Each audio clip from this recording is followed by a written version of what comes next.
Is ex-warlord Charles Taylor pulling Liberia's election strings from prison? Liberia's former president Charles Taylor is currently serving a 50-year sentence for war crimes in a prison in the British city of Durham. But is he using that as a base to interfere in the elections in his homeland next Tuesday? "If he was to come back today, I'd roll out the red carpet," said Justin Luther Castle, a 32-year-old man sitting outside the Pray for Peace Business Center in Gbartela, central Liberia. Gathered round on plastic chairs, drinking beer and discussing the forthcoming Liberian elections, the men here are clearly frustrated. This was Charles Taylor's rebel headquarters in the 1990s. The former military base may be crumbling, with buildings almost completely engulfed by the jungle, but Taylor's name is still as strong as ever in Bong County. More than 5 years since the former president was sentenced for war crimes committed in neighboring Sierra Leone, people in his heartland are still harking back to the old days. Charles Taylor's former base. Image caption. Charles Taylor's former rebel base in Gbartela is now in ruins. "Even with the sound of the gun, life was better," said one frustrated young man, bemoaning the lack of basic necessities in the country. Football and politics. In an unlikely alliance, former World Footballer of the Year George Weah, who is running on the presidential ballot for the third time, has chosen Taylor's ex-wife, Jewel Howard Taylor, as his deputy. Having historically been a staunch critic of Taylor and his National Patriotic Party, NPP, questions are being asked of the motives. Liberian presidential candidate George Weah, C., from the Congress for Democratic Change, CDC, and running mate Jewel Howard Taylor, CR, former wife of convicted former President Charles Taylor, waved to supporters during a campaign rally in Buchanan, Liberia, September 30, 2017. Image copyright IP. Image caption. George Weah and Jewel Howard Taylor have been touring the country together. The union between Mr. Weah's Congress for Democratic Change, CDC, and the NPP came just before a phone call from the former warlord was broadcast to a gathering of his supporters on his birthday in January this year. The call was made from inside a high-security prison in Durham.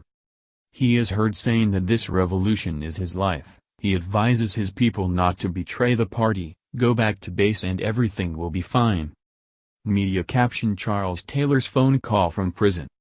Rodney C., editor of Front Page Africa, the Liberian paper that published the call, said he was sure that Taylor knew that he was speaking to an audience.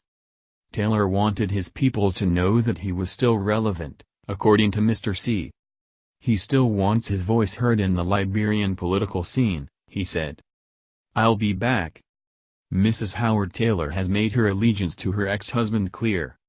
In an interview with local journalists outside a campaign rally, she said that the country needed to get back to the agenda outlined by Taylor when he was president. But she denied that he was influencing the 2017 elections. Taylor timeline. 1989, launches rebellion in Liberia. 1991, Revolutionary United Front, RUF, rebellion starts in Sierra Leone. 1997, elected president after a 1995 peace deal. 1999, rebels take up arms against Taylor. June 2003, arrest warrant issued. 2 months later he steps down and goes into exile in Nigeria. March 2006, arrested after a failed escape bid and sent to Sierra Leone. Charles Taylor, Image copyright app. June 2007, his trial opens, hosted in The Hague for security reasons. April 2012, convicted of aiding and abetting the commission of war crimes, later sentenced to 50 years in jail. October 2013, arrives in the UK to serve the remainder of his sentence. February 2017, phones political allies from inside a UK maximum security prison. Charles Taylor, preacher, warlord, president. Speaking to the BBC after a friendly football game just outside the capital, Mr. Weah admitted to taking a call from prison. But he rejected the idea that strings were being pulled. Charles Taylor is not running the campaign for us, he said. Defending his choice of running mate, he said simply, "People love her, she was the mother of this nation. If Charles Taylor was campaigning for me, I think the world would be aware." Supporters of Charles Taylor in Liberia. Image caption. Taylor's supporters in Gbardala say they would roll out the red carpet for the former leader should he return home. A map of Liberia, showing the capital, Monrovia, and Bong County. But the world is aware of the alleged interference and it is concerned. Since news broke of the phone call, the U.S. Congress passed a resolution that condemned any external interference in the poll and specifically any attempt by the convicted war criminal to influence the elections from prison. The EU mission in Liberia has also made it clear that Charles Taylor is serving a 50-year jail sentence and he is not coming back to Liberia. But if Taylor himself was to be believed when he left Liberia to be exiled in Nigeria on August 11, 2003, his intentions were clear. "God willing, I will be back," he said at a resignation ceremony in the capital. Sleepy Joe.